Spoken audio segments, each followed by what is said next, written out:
We have a special treat for you this morning. We were in rehearsal Wednesday night, and Scott came up to me and he said, "Man, I've got something that really speaks to exactly what we've been singing about." And so, silly me, I said, "Well, would you share that?" And he said, "Absolutely, and you're in for a great treat." Scott Fagin shares his story. Thanks, man. Good morning, church. How's everybody this morning? Happy Father's Day.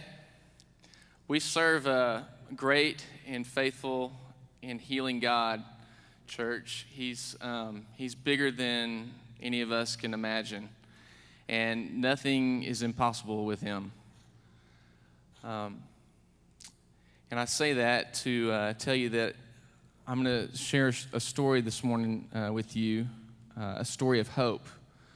And I'm a little nervous because I've never talked about it publicly, what I'm about to talk about, and you're my church family, and I love you, and even some of you that are my friends don't know about it, but so here we go.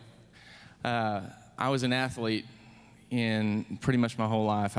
I played every sport there was, and in high school I was a four-year letterman in track. I went on to run track at OU for 1 year, and I took pride in my health growing up. But in 1997, my health was in jeopardy.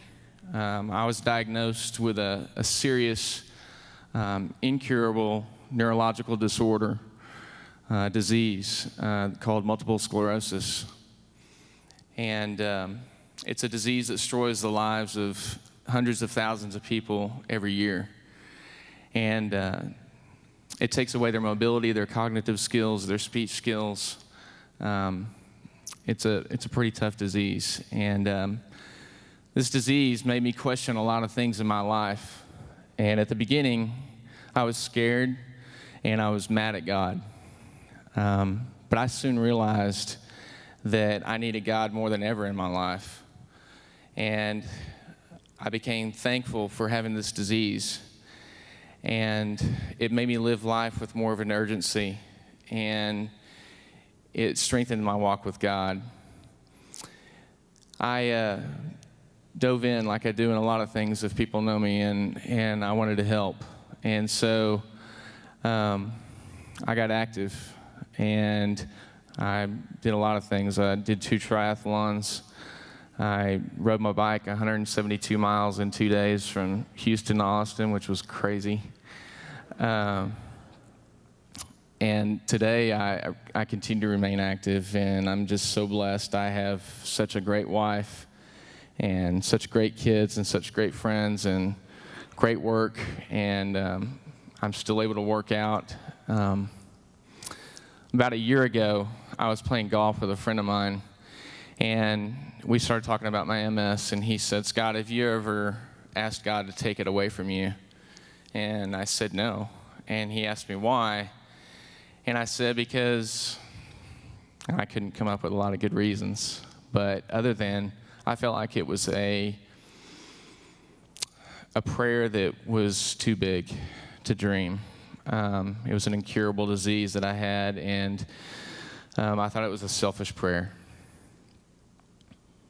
Well, I prayed that prayer after talking with him, and over the last couple of months, I've had a lot of problems with my right leg, and it's hurt me a lot, and I was dreading the news going to my neurological doctor, but I went, and we ran a bunch of tests, and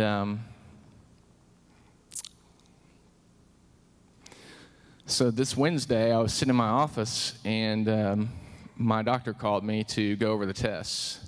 And I asked him if I needed to come in, and he said, "No, I want to go over it on the phone with you." And as he was talking, I was praying, and the words that came out of his mouth, I couldn't believe. He said, "You have a compacted disc in your back, and that's why your leg's hurting." And I said, "I can live with a compacted disc. That's fine. I can do that." But he also said, "Scott, we should be seeing lesions on your brain and your spinal cord, and we don't see any. They're gone." And I'm not naive, y'all, enough to know that it might come back. God might have some other plan for me. I don't know what it is. But I do know this, that he has healed me now, here and now. And I do know that for 15 years, I've taken a shot every week. And tonight, I don't have to take that shot tonight, because Sunday nights was the night that I would take that shot.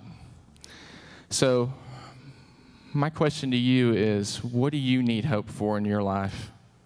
What is your hurt? What needs to be healed in your life? Is it mental? Is it physical? Because I'm going to tell y'all, we serve a faithful healer.